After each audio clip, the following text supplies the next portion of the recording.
सुंदरवन दुनिया का सबसे बड़ा डेल्टा है। बाहर से देखने पर यह सिर्फ हरियाली और मैंग्रोव के जंगलों का एक खूबसूरत जाल लगता है, लेकिन इन घने जंगलों की जड़ों के बीच में काले कीचड़ और खारे पानी के दलदल में एक ऐसा इतिहास दबा है जिसे खुद वक्त ने भी बुलाने की कोशिश की है। यहाँ के लोग बाघों से नहीं डरते, वे डरते हैं उस बुलावे से जो सूरज ढलने के बाद हवाओं में तैरता है। इसे यहाँ के लोग रुधिर प्रेत कहते हैं, वो आवाज़ जो आपके सबसे करीबी इंसान की होती है, लेकिन वो इंसान आपके पास नहीं होता।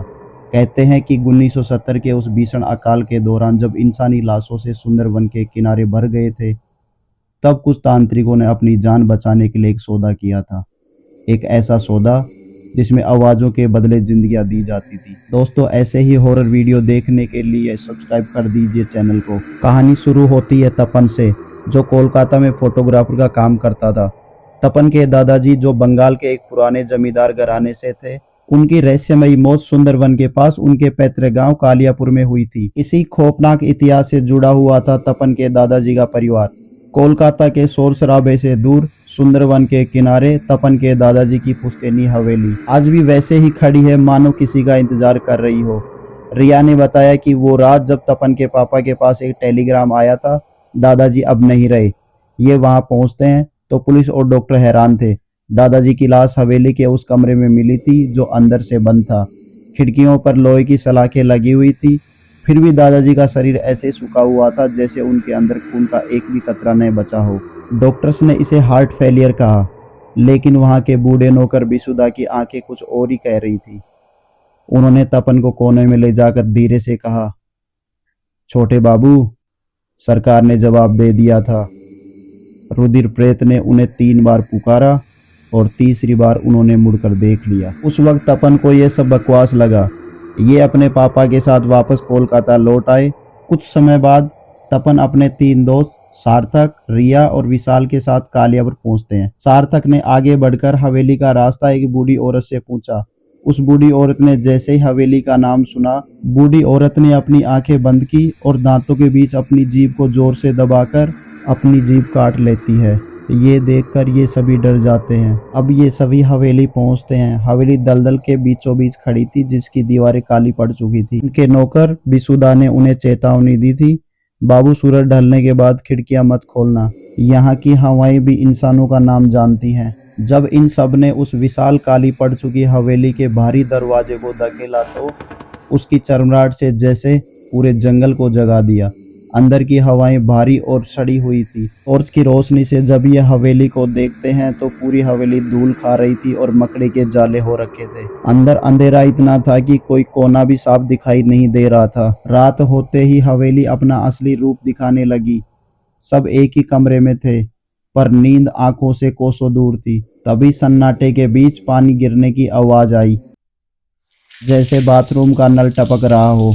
तपन उसे बंद करने उठा, पर जैसे ही वहां पहुंचा, नल पूरी तरह सूखा था। तभी तपन के पीछे से किसी के चलने की आवाज आई, जैसे कोई कीचड़ में डूबे नंगे पैरों से फर्श पर चल रहा हो।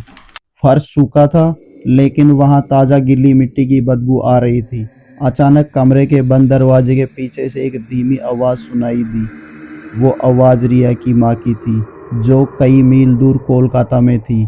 वह खिड़की के बाहर से कह रही थी, बेटा खिड़की खोल, बहुत ठंड है बाहर। रिया सम्मोहित होकर उठने ही वाली थी कि तभी तपन उसका हाथ पकड़ लिया, क्योंकि खिड़की के बाहर कोई इंसान नहीं, बल्कि 10 फीट लंबी एक काली परछाई खड़ी थी, जिसकी बड़ी बड़ी अंगुलियां कांच पर धीरे धीरे नाखून मार रही थी।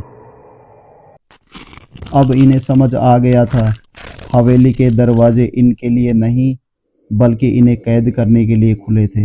विशाल, जो इनमें से सबसे निडर था, हवेली के पीछे फैले उस दलदल की तरफ चला गया। उसने सोचा कि वहां से शायद बाहर निकलने का कोई रास्ता मिल जाए, पर वो मौत का रास्ता था।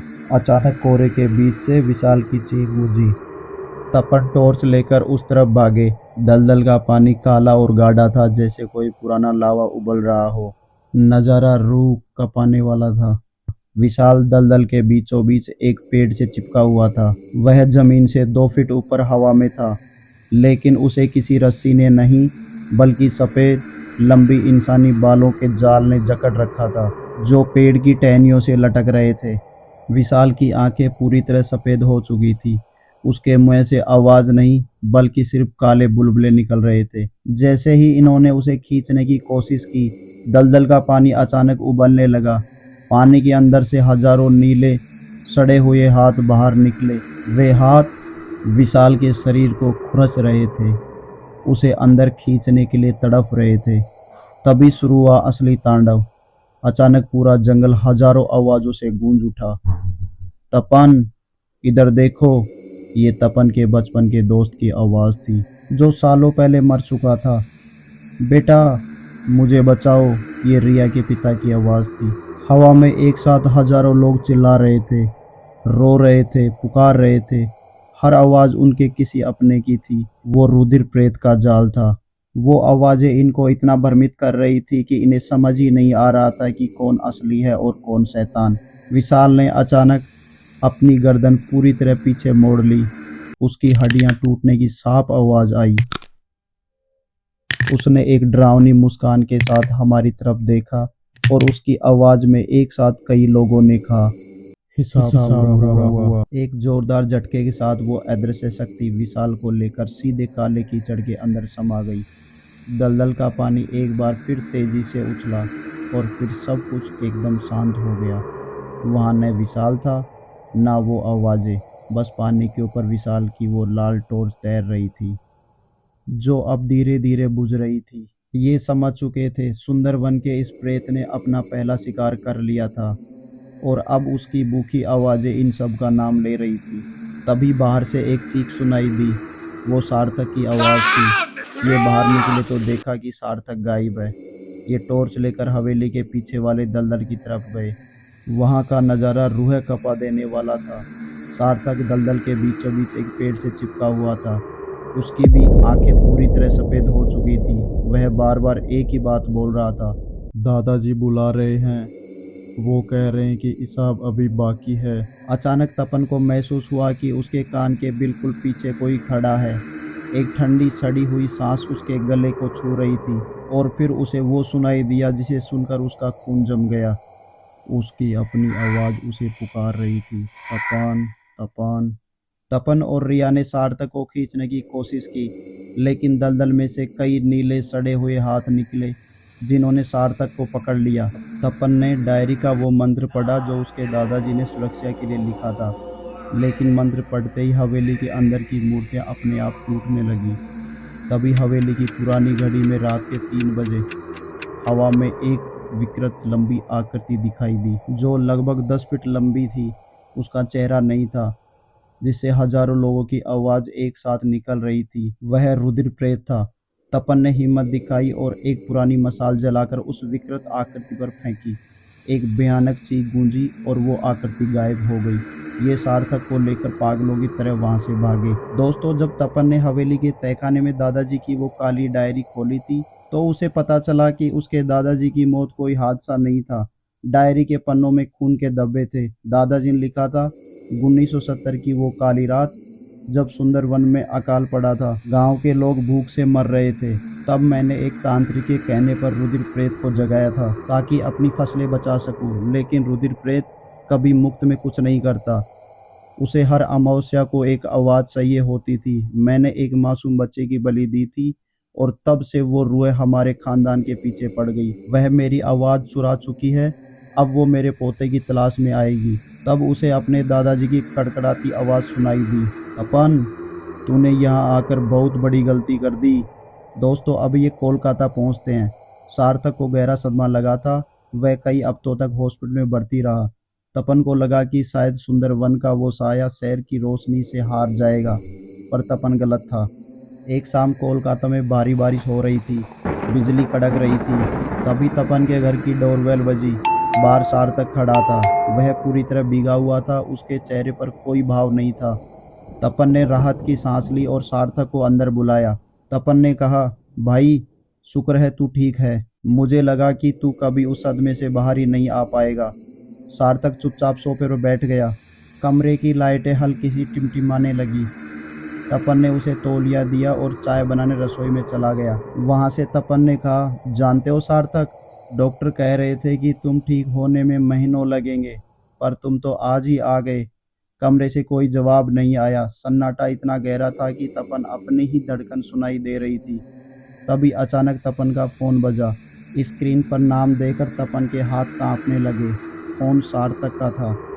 तपन ने कांपते हाथों से कॉल उठाया। दूसरी तरफ से सार्थक की आवाज़ आई, पर वो आवाज़ हॉस्पिटल के बेड से आ रही थी। कमज़ोर और हाँफते हुए उसने चिल्लाकर कहा, तपन भाई, अभी फ़ोन आया है कि कोई मेरे जैसा दिखने वाला इंसान तेरे घर की तरफ गया है।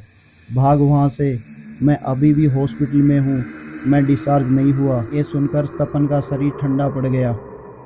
फ़ोन तपन के हाथों से गिर गया। तपन धीरे से गर्दन घुमाई और सोफे की तरफ देखा। वहां बैठा सार्थक अब धीरे धीरे अपनी गर्दन तपन की तरफ मोड़ रहा था। उसकी गर्दन मुड़ने की आवाज पूरे कमरे में गूंजी। उसने अपनी आंखें खोली। उसकी आंखें नहीं थी, सिर्फ दो काले गड्ढे थे जिसमें सुंदर वन का कीचड़ भरा था। उसने तपन की आवाज में, बिल्कुल तपन के लहजे में कहा, तपन, तुम भूल गए, रुद्र प्रेत सिर्फ बुलाता नहीं, वो साथ भी चलता है। तभी उसके शरीर से वो लंबा काला साया बाहर निकला। उसने अपना बिना चेहरों वाला मुंह खोला और उसमें से विशाल, दादाजी और सार्थक की मिलीजुली आवाज़ें निकली। हमें तुम्हारी आवाज़ चाहिए। पूरे कमरे में पानी भरने लगा। दीवारों से दलदल की काई रिसने लगी। तपन ने चीखना चाहा, पर उसके गले से आवाज़ नहीं निकली।